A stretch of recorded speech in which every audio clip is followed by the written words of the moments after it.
Sallallahu Rabbuna ala nuril mubin Ahmad al-Mustafa.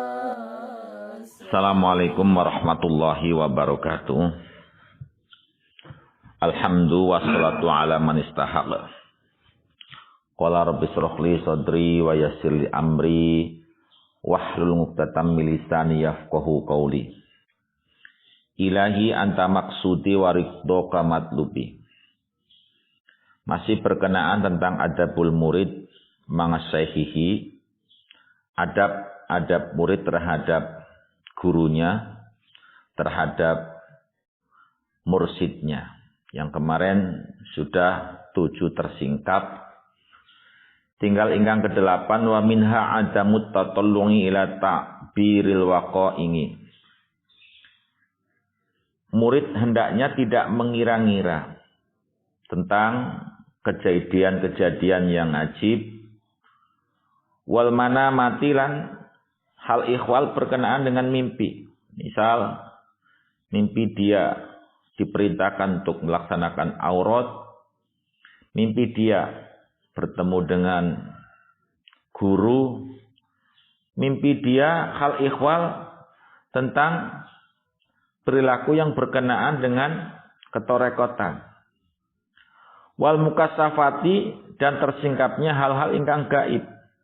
Misal piyambake saged ningali jin, uga saged ningali hal ikhwal kehidupan orang lain.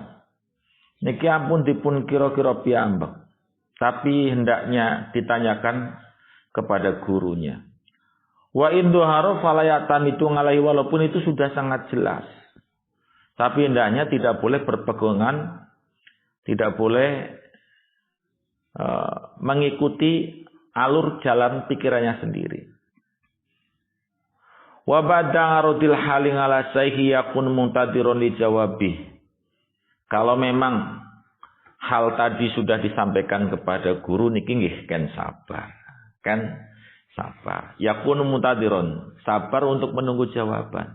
Min hartolabin, tanpa meminta. Kepripun bah, kapan badhe dipun jawabi. Niki kula njenengan sedaya mboten angsal. Jadi kapan, bagaimana, di mana kita menika namung nunggu dengan kesabaran. Barangkali Syekh belum menjawabi bukan karena tidak bisa, tapi Syekh menunggu waktu yang tepat. Karena memang kalau dijawab pada saat itu saged mawon menimbulkan ngujub di dalam diri kita, yang kalau itu dibiarkan terus-menerus maka akan menjadi riya ataupun efeknya tidak sahih.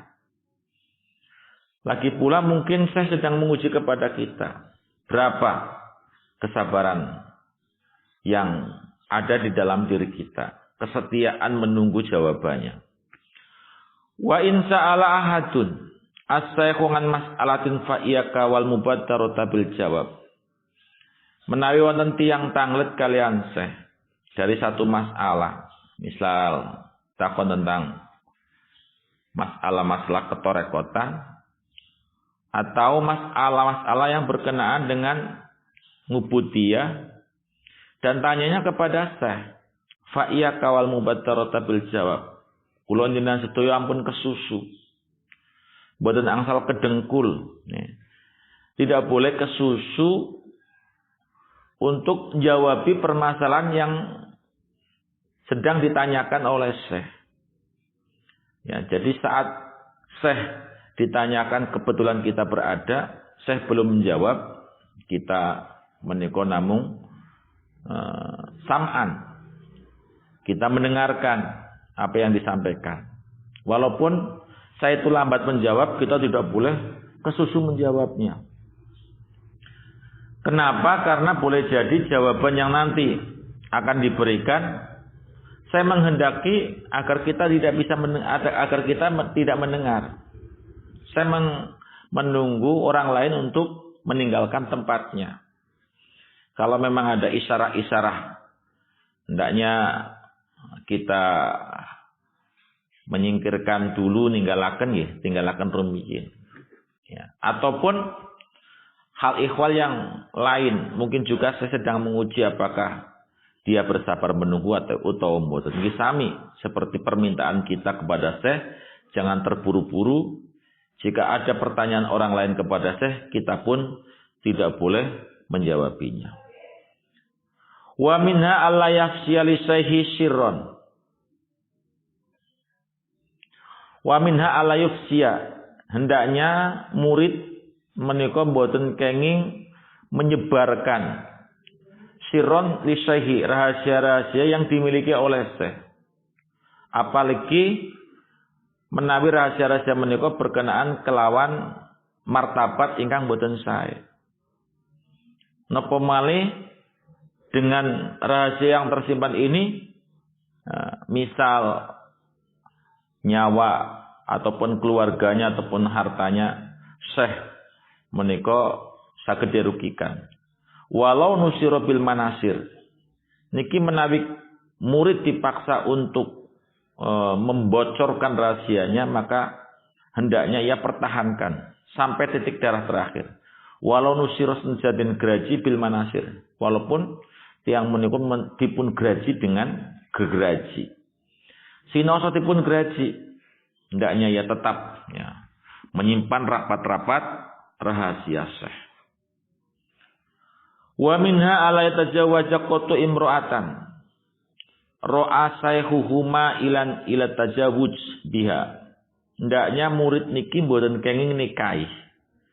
Tidak boleh menikah wanita yang dulu wanita itu pernah menjadi sasaran atau tujuan Syekh untuk nikah dengan piyambakipun. Ananging dereng dipun nikahi.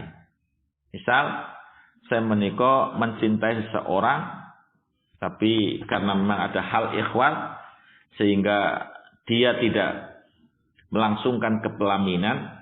Nah, wanita yang pernah menjadi tujuan saya untuk menikah, hendaknya murid menika mboten menikahi. Niki kangge njogwati nggih, njogwati. Wala yatajawaju qatun imra'atan talaqaha sayhu. Juga wanita-wanita yang tertolak. Walaupun sudah tertolak. Niki sama sekali mboten angsal. Murid tidak boleh menikahi istri gurunya walaupun sudah tertolak. Au mata alaiha, atau wanita-wanita yang ditinggal mati oleh gurunya. Niki diilhakaken kalian zaujatun nabi atau azwajun nabiyyi wonten ing Al-Qur'an dipun ngendikaken wa ma kana lakum an tu'dhu Rasulullah. Kula jenengan sedaya tidak boleh menyakiti baginda Nabi. Wala antangkihu azwajahu, dan juga tidak boleh kalimatnya nggih haram menikahi istri-istri baginda Nabi. Mim ba'dihi nggih, mim ba'dihi abadan. Sasampunipun sedonipun kanjeng Nabi Muhammad sallallahu alaihi wasallam. Niki asbabun nuzulipun ayat ngendikane Said Qutbi di dalam tafsirnya, pilih ayat menika berkenaan kalian tiang munafik yang berhasrat menikahi kepada Aisyah selepas wafatipun junjungan agung Nabi besar Muhammad sallallahu alaihi wasallam. Sebab ningali saking sisi umur, Aisyah yang berumur 7 tahun niki baginda Nabi 50 tahun, terus kemudian 9 tahun Aisyah didhawuhaken kali kanjeng Nabi setelah hijrah, berarti umur 6 tahun menikah, kemudian di tahun ke-9 menika didhawuhaken kali kanjeng Nabi teng Madinah. Maka melihat dari sisi umur niki tiang munafik mengira, nah kaya yo kanjeng Nabi sedo niku Aisyah setesi cantik belia, dan itu memang benar. Tapi kemudian hasrat dari orang munafik menika dipun bantah kalian ayat inggih punika wala antang kihu azwajahum mim ba'dihi. Lah dipun ceritakan kalian Ismail bin Ishaq, pilih Muhammad bin Ubaid menceritakan bahwa sahur dari Mu'ammar Qatadah ngendikaaken bahwa seorang laki-laki berkata, jika Rasulullah sallallahu alaihi wasallam telah wafat, maka aku akan menikahi Aisyah. Maka Allah menurunkan ayat ingkang wau dipun turunaken. Nah, lajeng siapa? Nah, ya, lajeng siapa laki-laki yang pernah mengucapkan demikian? Kalimatnya niki kalimat seorang munafik, berarti dia seorang sahabat. Sebab dalam riwayat lain yang diceritakan oleh Ibnu Ngatiyah, pilih ayat menika berkenaan dengan ucapan beberapa sahabat yang berkata, jika Rasulullah wafat, maka aku akan menikahinya. Ucapan beberapa sahabat. Lajeng sahabat menika indikasinya siapa?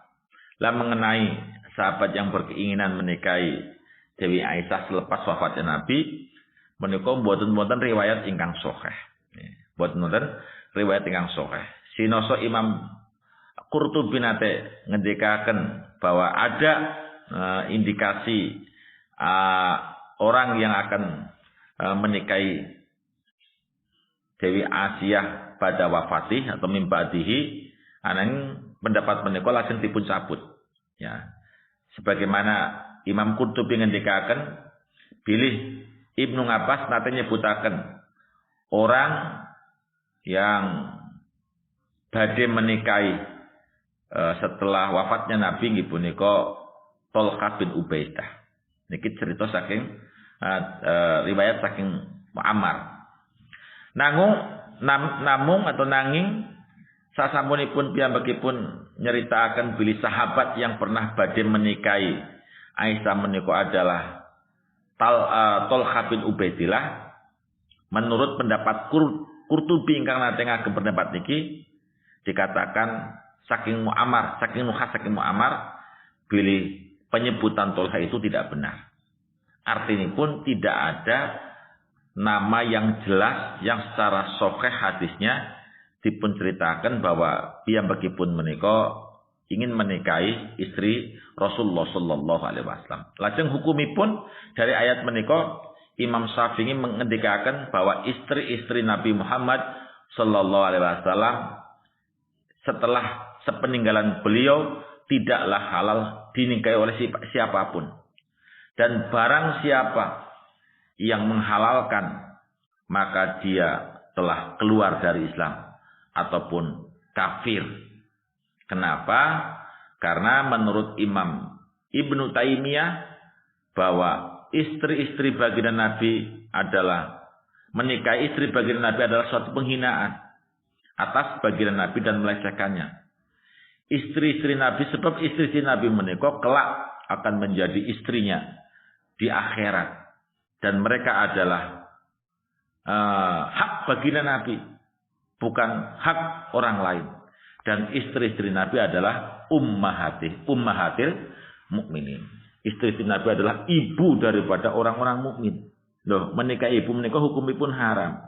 Berarti menikah istri dari ibu menikah hukumipun haram. Menikahi istri kanjeng Nabi kan Nabi ya namanya ya Abul Mukminin, istrinya ummahatul mukmin. Maka istri-istri baginda Nabi laksana seorang ibu mila dipun haramaken. Semanten ugi adab murid terhadap guru, istri yang pernah diincar, istri yang tertolak, ataupun istri yang ditinggal mati, niki hendaknya tidak boleh dinikahi.